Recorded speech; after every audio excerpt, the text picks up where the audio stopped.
السلام عليكم ورحمه الله وبركاته. اهلا وسهلا بكم في حلقه جديده من حلقات قناه التسويق المصري.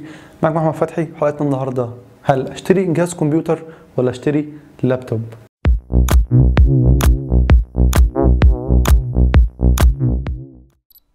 ناس كتير بتكون في مجال التصوير وعايز يعمل اديتنج على صوره، لان طبعا دي مرحله اساسيه بعد ما بتصور الصوره، ويكون لسه ما اشتراش ولا كمبيوتر ولا لابتوب، فبيحتار اشتري لابتوب ولا كمبيوتر واشتري امكانياته ايه وحاجات زي كده.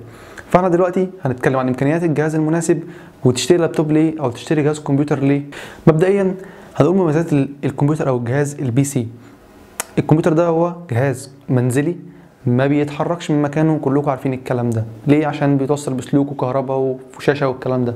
الجهاز ده احلى حاجه في الكمبيوتر ان هو ابجريدبل، يعني قابل للتحديث، يعني ممكن تزود له رامه، ممكن تغير له كارت شاشه، ممكن تغير له بروسيسور، ممكن تعمل له ممكن تغير الكيسه، تخلي الحاجات اللي جوه غير الحاجات، يعني تغير الحاجات كلها مره واحده، تقدر تعمل فيه اللي انت عايزه، تقدر توصله على شاشه بالمقاس اللي انت عايزه، اي نوع انت عايزه. فدي حاجه حلوه قوي ان انت ممكن تجيب كمبيوتر النهارده مثلا نقول ب 3000 جنيه يكون جهاز متوسط لغايه اللي كويس، وبعد كده مع الوقت تغير فيه وتعلي في الاعداد في الامكانيات بتاعته، وتظبط في الرامات، وتظبط في كارت الشاشه، وتظبط في امكانيات الجهاز نفسه. مع الوقت تقدر تعلي فيه حاجه حاجه، بيبقى جهاز احترافي جامد جدا. بعكس اللابتوب مش كل اللابتوبات تنفع تغير لها اي حاجه، يعني في لابتوبات ينفع تغير لها الهارد والرامه بس، في لابتوبات ما ينفعش تغير لها اي حاجه. فالموضوع هنا هتلاقي ان الجهاز الكمبيوتر احسن من اللابتوب في الموضوع ده، ان انت تقدر تغير فيه اللي انت عايزه. نيجي الناحيه الثانيه، دلوقتي انت عندك شغل او عندك اوردر او عندك مقابله مع عميل، العميل ده حابب يشوف صورك، هينفع تاخد له جهاز الكمبيوتر من البيت تروح تقابله بيه؟ مستحيل. هنا الافضليه لللابتوب طبعا. انت بتاخد لابتوب هو كمبيوتر محمول، بتاخده عليه شغلك، بتوريه للعميل، بتوريه كل الشغل اللي هو عايزه، شاشه كبيره غير ما تروح على موبايل او على تابلت، لا انت تروح على شاشه لابتوب 15 انش او حاجه زي كده، تشوف الصوره بوضوح، ينفع تتنقل بيه. في ناس بتيجي تاخد منك الصور بيكون معاها مثلا الفلاشه او السي دي، يجي هو ياخده منك، فانت بتضطر تاخد معاك اللابتوب مكان ما هتقابله تنقل له الصور عنده. فدي من احسن مميزات اللابتوب، ان انت تقدر تتنقل بيه في كل الاماكن، ما تحتاجش ان انت بقى توصله بسلوك والكلام ده، هو جهاز في بعض، الشاشه بالكيسه بكل حاجه في بعضه، هو لابتوب. طب دلوقتي انا لسه هبتدي اجيب جهاز عشان اعمل اديتنج، اجيب لابتوب ولا اجيب كمبيوتر؟ دلوقتي انت عرفت ايه الميزه هنا وايه الميزه هنا، وايه العيب هنا وايه العيب هنا. انت هتقرر بقى، هل انت نوع تصويرك اللي انت داخله ده محتاج انت كل شويه تتنقل باللابتوب توري العميل؟ لو انت مثلا مصور منتجات ممكن تاخد معاك اللابتوب تشغل عليه برنامج معين بتصور من خلاله، ده موضوع ثاني تتطرق اليه بعدين.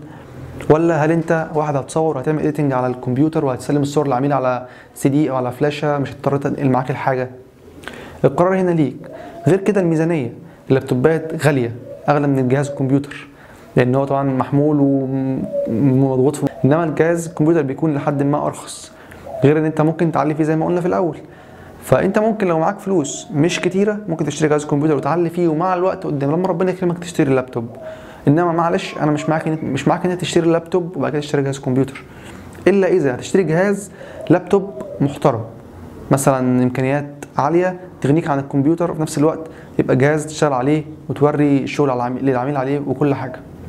ايه امكانيات الجهاز اللي يشغل معايا لايت روم وفوتوشوب من غير ما يكون يهنج؟ هنتكلم في اقل الامكانيات اللي ينفع تشغل لايت روم وتشغل فوتوشوب.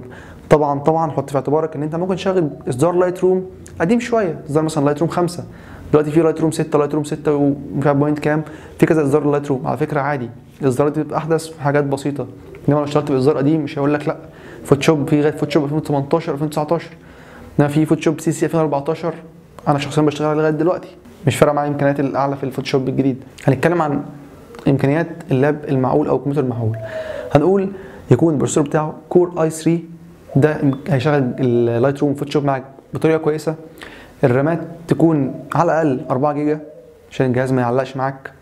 وكارت الشاشه هنا الاختلاف، كارت الشاشه مش مهم الماركه معايا قوي، بس اللي يهمني انه يكون على الاقل 1 ميجا اب تو، زي ما انت عايز بقى، يعلى معاك لغايه 2 3 4 5 براحتك، بس على الاقل يكون 1 ميجا عشان برضو يبقى الجهاز سلس معاك شويه.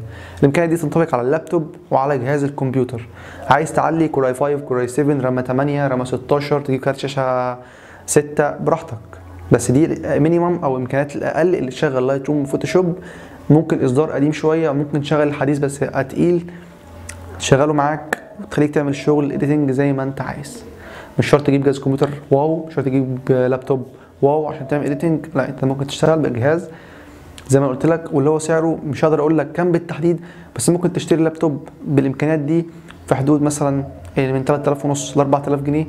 ممكن تشتري جهاز كمبيوتر في حدود برضو كيسه ممكن تعملها في حدود مثلا 2000 جنيه او 2000 وشويه في الامكانيات دي.